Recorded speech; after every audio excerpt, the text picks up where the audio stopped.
So we're going to talk a little bit about some of the more sophisticated uses of soft tissue fillers. This is something that we refer to as aesthetic balancing. So what does that mean? So my goal when I am treating someone is not to necessarily satisfy the 10x lighted magnifying mirror, which allows you to see every single pore in your face. It's to help make you look your best.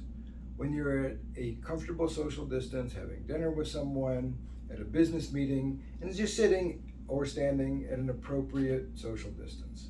So what are the factors that go into that? Well, one of the biggest factors that's often overlooked is facial balancing. We see so many people who've got these great big cheeks, but then the lower part of their face doesn't have the same amount of volume or balance in order to offset the volume in the cheeks.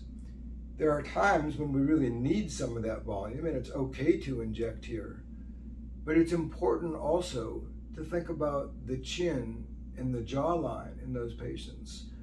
There are also times, for example, when we'll see someone whose lips have been injected. Well, if they've got a petite face and their lips are relatively wide, if you enhance the width of those lips, it's going to make the lips look even larger, and they just don't fit the face well. By the same token, if someone has a tall forehead, or a 5 head as some people refer to their tall foreheads, but the distance from the bottom of the lip to the chin is very short, it makes their forehead look even taller, especially if you use neuromodulators such as Botox, Biesman, or Jeuveau to smooth the lines there.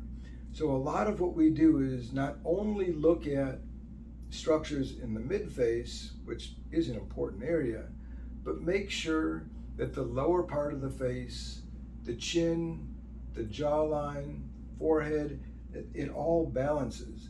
The temples and the outside part of the cheeks are another area where it's important to balance. Some people will say, my temples are really hollow, can you fix that?